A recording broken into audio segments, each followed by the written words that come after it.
The rumble outside my window wasn't just loud, it was wrong. That kind of sound didn't belong on Maple Lane, not on a Monday morning.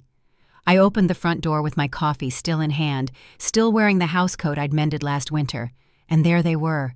Jiren stepped down from the driver's side of the rental truck like he was coming home for Thanksgiving. Bree followed, sunglasses perched like she just stepped off a runway. I didn't even get a hello. "You don't need this anymore," Jiren said, nodding toward the house as he waved a clipboard in the air. Before I could form a full sentence, a team of men in matching shirts filed out of the truck and into my living room. I blinked, thinking maybe I'd missed a conversation, maybe I'd forgotten something, an agreement, a call, and note, but I hadn't. The refrigerator was the first to go, then the oven. My washer and dryer unhooked like I was moving out. I stood by the stairs, one hand still holding the mug, the other gripping the banister tighter than I realized. No one looked at me. No one asked.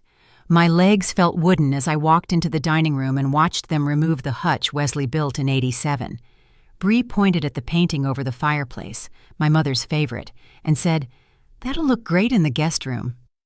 One of the movers nodded and took it down. They moved through my house like it belonged to them, like I was just some tenant whose lease had ended. I wanted to scream, but my voice stayed buried beneath 50 years of keeping the peace. So I stood there invisible in my own home while my son carried away the clock his father made with his own hands. And that's when I realized it wasn't just furniture they were taking. It was the story of my life, piece by piece. I've never needed much, just enough thread in the drawer, flour in the jar, and a front porch where I could watch the hydrangeas come back every spring. When Wesley died, Jiren was only 11. The steel beam fell without warning, the kind of accident that doesn't leave time for goodbyes. One moment I was packing his lunch, and the next I was signing papers with shaking hands, trying to understand how a man so steady could be gone so suddenly. I didn't cry in front of Jiren. I stitched, baked, ironed, and held the world together with safety pins and prayer. He used to call every Sunday evening just to check in. "Hey, Ma, need anything?" His voice would rattle the quiet in the best way. He even came by to fix the fence once, though I had already braced it with an old rake handle and rope. He laughed when he saw it, called it a classic Vanessa move. And then came Bri. It wasn't sudden. The calls came later, then skipped a week, then 2. When he did answer, his voice was shorter, tighter. Bree was always in the background talking to someone else, laughing into another phone. I started writing letters I never sent. Updates about the garden, a new lemon loaf. I baked for the neighbor. A squirrel that figured out how to open the bird feeder. I would tuck them into a drawer, hoping maybe someday he'd care again about the little things. Della noticed. She always did. She started visiting more often, bringing peach jam and books she thought I'd like. We'd sit out on the porch, trading recipes and complaints about the HOA. She once said, "Vanessa, if you ever disappear, they'd have to rename this whole block." I smiled, but I knew I was already fading from some people's maps. And now, standing in my own house with empty walls and stripped counters, I knew something else. They didn't just take what I had. They'd been erasing me for years. Bree barely broke a sweat as she directed the men, one hand on her hip and the other scrolling through her phone. She pointed at things with a casual air, like she was choosing items from a catalog, not stripping someone's home. My home. The boxes were already labeled: kitchen essentials, master decor, guest suite. She'd planned this, not just today, but for weeks, maybe months. And Jiren, he stood by the truck's ramp, nodding quietly like this was a chore they had both agreed upon. I didn't say a word when she wrapped up the china set that belonged to my grandmother. I didn't move when they carried out the cedar chest from the hallway, the one filled with old photo albums and handwritten letters. I had meant to go through them again someday. "We'll take care of it," Bree said, offering a smile so polite it felt sharp. "You won't have to lift a finger." I nodded because I didn't trust my mouth to form anything softer than a scream. That night, long after the truck's engine faded, I sat alone in the quiet. The walls looked too bare. The air felt hollow. Even the ticking was gone. Wesley's clock gone with it. Out of some habit, I opened my laptop, checking for emails.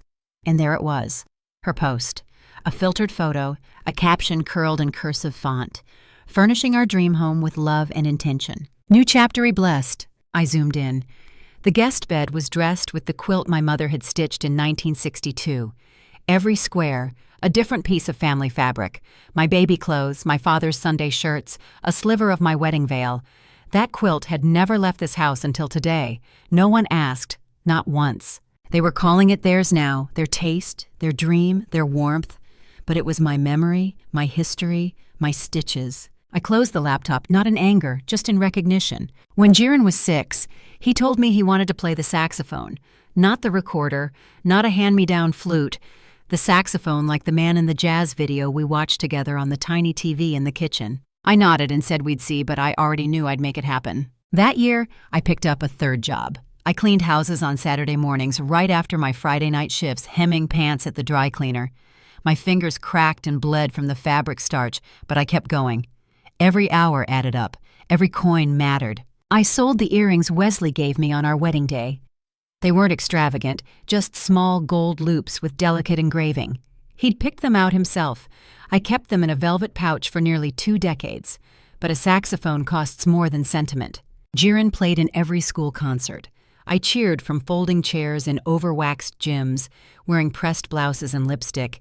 Even when I hadn't slept, he never knew what I gave up. I never wanted him to. I didn't remarry. I told myself it was because I had Jiren and he needed all of me. But maybe I also believed no one could love me the way Wesley did, steady and kind, always listening. Della once said, "Be careful. You're raising someone who might forget you're not infinite." I laughed and waved her off. Back then, I thought giving everything would protect me from being forgotten. I thought love, real love, was about sacrifice. But now, with the quilt gone and the silence louder than the clock used to tick, I see it differently. Maybe it wasn't just that they forgot. Maybe I helped them forget by never asking for anything in return. I picked up the phone and dialed Della.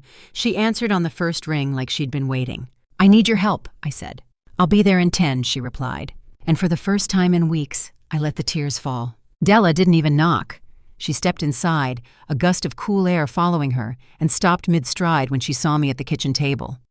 My hands were clasped so tightly around a cold mug of coffee, the knuckles were white. "That wasn't help," she said quietly, setting her bag down. "That was a heist." I tried to speak, but my throat wouldn't cooperate. She came closer, put her palm on my shoulder, and squeezed once. "You've got to stop thinking this is normal. It's not normal. You're not some charity warehouse for their new life." "I don't want to make trouble," I murmured. "They're my family." Della crouched so her eyes met mine. "Family or not, you still have rights. You still have proof. The deed, the title, the footage. Please, Vanessa, check it before they do more." Her words echoed through the kitchen long after she left. I moved slowly, like someone waking from a dream. For years, I'd kept Wesley's papers in the back drawer under old sewing patterns and tax returns, never imagining I'd need them. He'd called it our safety net, smiling at me the way he always did when he wanted me to take something seriously. I went to the hallway and slid the drawer open. My fingers trembled as they brushed past the yellowing envelopes until they found the thick gray folder labeled in Wesley's careful handwriting, W. Merle Trust. I lifted it out like it might break. Back at the table, I laid it open and saw everything. Deed, trust, agreement, insurance papers, all the things I'd ignored for years because I wanted to believe my son's love was stronger than signatures. The pages smelled faintly of ink and dust, and Wesley's signature looked steadier than my heartbeat felt. For a moment, I let my hand rest on his name as if he could feel me across time. I turned the last page and saw the clause he'd added, the one he'd told me about once, and I'd forgotten. And just like that, something inside me shifted. The camera app hadn't been opened in months. It only took a few minutes to find the footage. I watched from the kitchen table, phone in hand, eyes locked on the screen. There was Bree stepping out of the truck, clipboard already in hand. She wasn't helping. She was managing. She pointed at the oven like it was a showroom piece, nodded as the movers carried it off. No hesitation, no permission. Then came the moment I didn't expect. Jiren, standing by the entryway, pulling out a folded sheet of paper. He handed it to one of the movers with a quick nod. The man scanned it and tucked it in his pocket. The camera caught just enough, my name typed at the bottom, not written. A forged note. They knew what they were doing. They came with a script and hoped I wouldn't look closely enough to tear it apart. I paused the video and took a long breath. I didn't cry. I didn't shake. I just saved the file to my desktop and backed it up to 2 different drives. I labeled it House Footage June. Nothing dramatic, just a record, a truth. Then I picked up the phone. Della answered on the first ring. "I was waiting for this," she said. "I think it's time I stop pretending I'm fragile." "Good," she replied, "because you're not." By lunch, we were sitting in the office of a lawyer Della trusted, a calm man named Nathan with steady eyes and a voice that didn't flinch when I told him my son forged my name. He didn't ask if I was sure. He didn't doubt me. He looked over the trust documents, nodded at the clause Wesley had insisted on including, and then leaned back in his chair. "We'll handle this quietly," he said, "but they're not walking away with this." And for the first time since the truck pulled up, I believed that maybe neither was I. Nathan flipped through the papers slowly, his eyes scanning each page like a surgeon tracing the edge of a scalpel. I watched him, hands folded in my lap, the folder between us like a thin shield. "The house," I said, "is still in my name. They never asked for a transfer, never signed anything. They just assumed." Nathan nodded. "And this clause Wesley added." He tapped the page gently. "It's ironclad. Anything removed from the property without your signed consent is considered an unlawful transfer of assets." Della let out a low whistle and leaned back in her chair. "They took your stove," she said, "and gave you a legal win." I wanted to smile, but it didn't quite reach. It wasn't just about the stove. It was the photo albums, the quilt, the clock, the parts of me they carried off like junk while I stood still, too stunned to stop them. Nathan outlined our next steps: filing a notice of property recovery, issuing a cease and desist, preparing for mediation if they fought back. I listened carefully, nodding when I needed to, asking questions where I could. Every move now had weight, not just emotional weight, but legal structure, protection, boundaries. Before we left, I signed the forms. My signature felt deliberate, solid, like a line drawn in ink and intention. Della drove us home, humming under her breath. We didn't talk much. We didn't need to. Back at the house, I walked through each room slowly. Some were still half empty, others looked untouched, but all of them somehow already felt different. This wasn't the end of something. This was the beginning of claiming what was always mine. Not just the property, but the voice I had swallowed for too long. The driveway to their new house curved like a stage entrance, clean, landscaped, and wide enough for the rental truck to roll in without scraping the hedges. Bree had picked it for the curb appeal. She always liked things that looked polished from the outside. But as the truck pulled up, it didn't make it past the gate. A patrol car sat parked just ahead. An officer stepped out, calm and unreadable, one hand resting near his belt. He raised a palm toward the driver. The truck eased to a stop. "Afternoon," the officer said, walking around to the side window.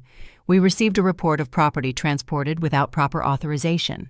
Items in this vehicle are registered under another name." Bree's voice snapped before Jiren could even respond. "This is a mistake. She gave them to us." The officer looked at the clipboard in her hands, then at the paper she held out, likely the same forged note from the footage. He didn't take it. He didn't have to. Because just then, I stepped out of the car, parked across the street, quiet, calm, wearing the same jacket I'd worn the day they emptied my kitchen. "No," I said evenly, walking toward them. "I didn't give them anything." Bree turned pale.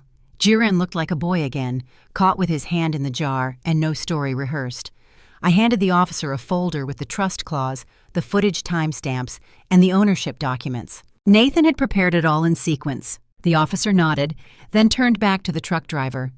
"You'll need to keep the items in the vehicle. They're being held for return to the registered owner." The driver sighed. He'd seen this before, people fighting over things they didn't earn. Bree's hands shook as she reached for her phone. Jiren didn't speak. I didn't need to gloat. I didn't need to shout. I just stood there as still and grounded as the house they tried to strip from memory. By the time they turned the truck around, I was already back in my seat, windows up, ready to follow it home. They carried the items back in reverse order.